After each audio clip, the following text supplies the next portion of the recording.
बस एक ही सावधानी रखना कि जो गाय का गोबर लो तो वो देशी गाय हो तो अच्छा होगा, और धीरे धीरे मेरी बात मानो तो जर्सी गाय बेचते जाना, देशी लेते जाना, क्योंकि ये जर्सी गाय के दूध में दम नहीं है। आपको मालूम नहीं है, दुनिया में भारत को छोड़कर जर्सी गाय का दूध कोई देश नहीं पीता। डेनमार्क में सबसे ज्यादा जर्सी गाय है, डेनमार्क वाले दूध ही नहीं पीते। क्यों नहीं पीते? कैंसर होने की संभावना है जर्सी गाय के दूध से, घुटनों का दर्द तो तुरंत हो जाता है, बड़ी बड़ी बीमारियां होती हैं। और जर्सी गाय को एक खतरनाक बीमारी होती है, मैड काउ डिसीज, उस बीमारी के चक्कर में दूध भी उसका प्रदूषित होता है, इसलिए जर्सी का दूध दुनिया में कोई नहीं पीता।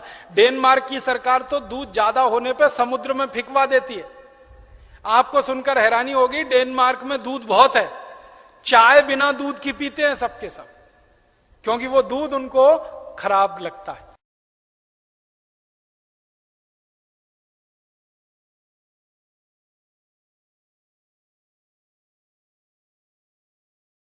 से मैं भारत देश की कुछ समस्याओं पर अभ्यास कर रहा हूं।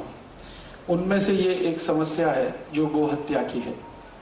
गोहत्या की समस्या इतनी बड़ी है हमारे भारत देश में कि हर साल 2,50,00,000 गाय का कत्ल इस देश में होता है, और 2,50,00,000 गाय और गोवंश का कत्ल करने के लिए 3,600 कत्ल खाने इस देश में चलते हैं।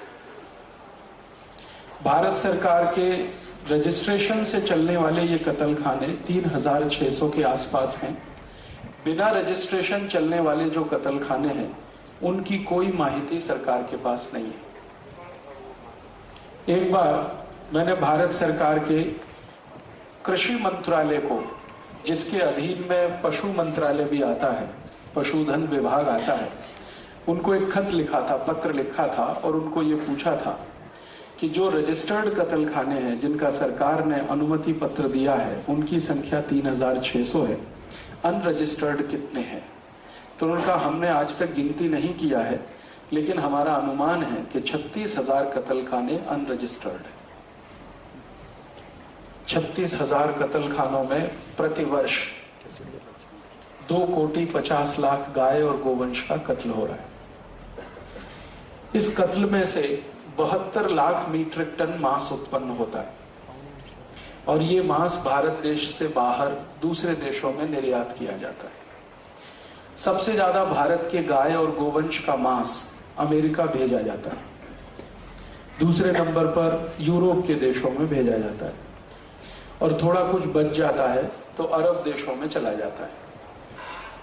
भारत की गाय का मांस अमरीकी लोग सबसे ज्यादा खाते हैं, यूरोप के लोग भी भारत की गाय का मांस खाना पसंद करते हैं। उसके बारे में थोड़ा मैंने अभ्यास किया कि ये अमरीकी लोग अपने देश की गाय का मांस क्यों नहीं खाते, भारत की गाय का मांस क्यों खाते। यूरोप में भी गाय होती है, वो अपनी गाय का मांस क्यों नहीं खाते। तो पता ये चला कि यूरोप और अमेरिका की जो गाय है उसको कई गंभीर बीमारियां हैं, और उनमें से एक बीमारी का नाम है मैड काउ डिसीज। इस बीमारी में क्या होता है कि गाय का सिर का जो सींग होता है, हॉर्न, उसमें घाव हो जाते हैं, पस पड़ जाता है, और गाय के जो पैर होते हैं उसमें भी घाव हो जाता है, पस पड़ जाता है।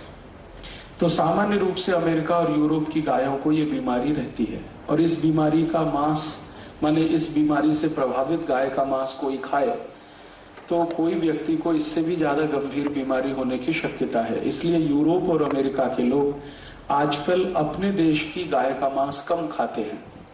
भारत की गाय के मांस की उन्हें ज्यादा डिमांड है। कारण क्या है? भारत की गायों को यह बीमारी नहीं होती है। मैंने इस विषय पर थोड़ा और अभ्यास किया कि भारत की गाय में ऐसी क्या विशेषता है जिसको ये बीमारी नहीं है, और अंग्रेजी गाय में क्या तकलीफ है, यूरोपियन अमेरिकन गाय में क्या है जो ये बीमारी ज्यादा है। तो पता चला कि यूरोपियन और अमेरिकन गाय को भी मांसाहारी भोजन कराया जाता है,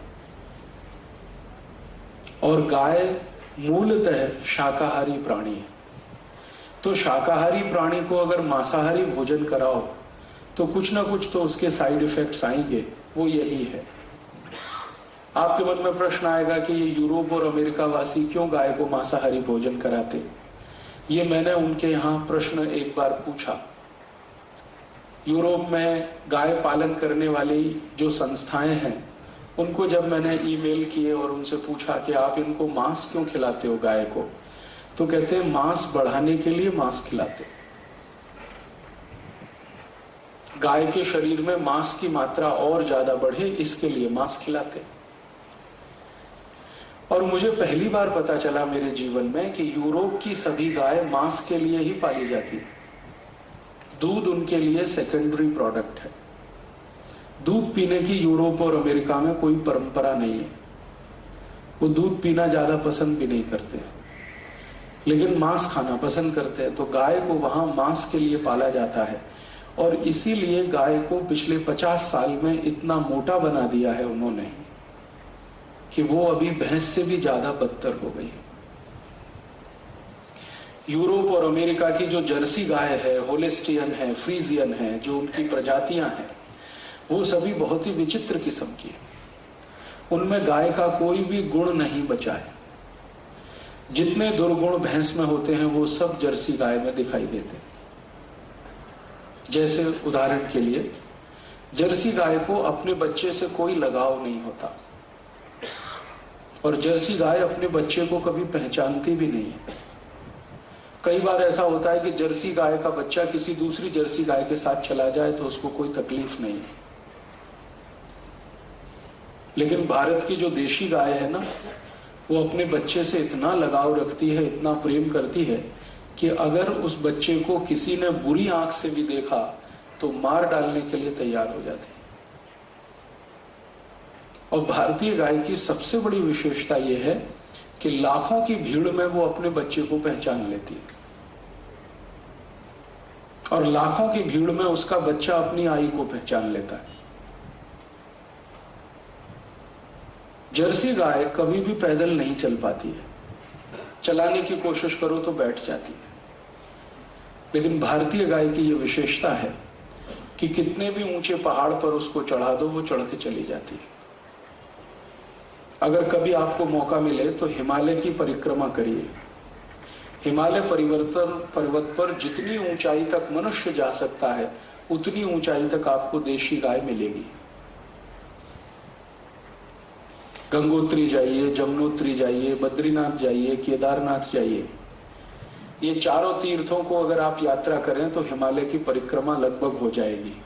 आपको हर जगह देशी गाय मिलेगी जो 8000 फीट, 9000 फीट, 10,000 फीट की ऊंचाई तक आराम से चली जाती है, कोई तकलीफ नहीं। लेकिन जर्सी गाय को 10 फीट भी ऊपर चढ़ाना पड़े तो उसको तकलीफ आ जाती है। जर्सी गाय का पूरा स्वभाव भैंस के जैसा है। अगर सड़क पर कहीं भैंस खड़ी हो, सामने से ट्रक आता हो, पीछे से बस आती हो, कितना भी हॉर्न बजाए वो हटती नहीं, क्योंकि हटने के लिए जो IQ चाहिए वो उसमें नहीं है। ठीक ऐसा ही जर्सी गाय में होता है। जर्सी गाय सड़क पर खड़ी हो, कितना भी हॉर्न बजाओ, वो भी नहीं हटती। सामान्य रूप से ये जो जर्सी गाय है, इसके बारे में यूरोप के लोग ऐसा मानते हैं कि इसको विकसित किया गया है डूकर के जीन से, सुअर के जीन से विकसित किया गया है।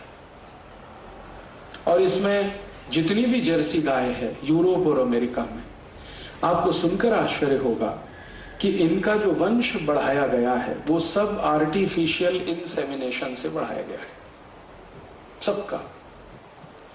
और आप जानते हैं कि आर्टिफिशियल इंसेमिनेशन में ये गुंजाइश है कि आप चाहें तो घोड़े का जीन्स उसमें डाल दें, आप चाहें तो डूकर का डाल दें, सुअर का डाल दें, कुछ और जानवरों का भी डाल सकते हैं। और आर्टिफिशियल इंसेमिनेशन से ही उसको गर्भवती बनाया जाता है। ये उनके यहां पिछले 50 साल से चल के आता है।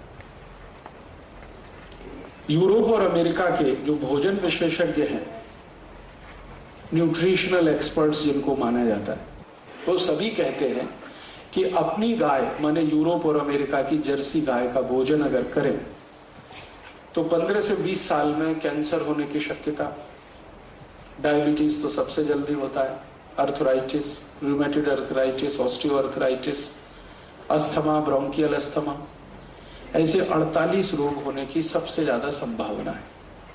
यूरोप और अमेरिका की गाय का मांस खाओ तो अब वहां पर एक अभियान चल रहा है यूरोप और अमेरिका में। वो अभियान यही है कि उनके देश में जो गाय है उसका मांस कम से कम उपयोग करो, और भारत जैसे देश में जो सुरक्षित गाय है इसका मांस ज्यादा से ज्यादा खरीदो। तो भारत सरकार के साथ यूरोपियन कमीशन ने और अमेरिका ने एग्रीमेंट साइन किया हुआ है। उस एग्रीमेंट के साथ हर साल हमारी सरकार 72 लाख मीट्रिक टन मांस यहां से गाय और गोवंश का भेजती है, और उसके लिए 2.5 करोड़ गाय को हर साल इस देश में कट जाना पड़ता है।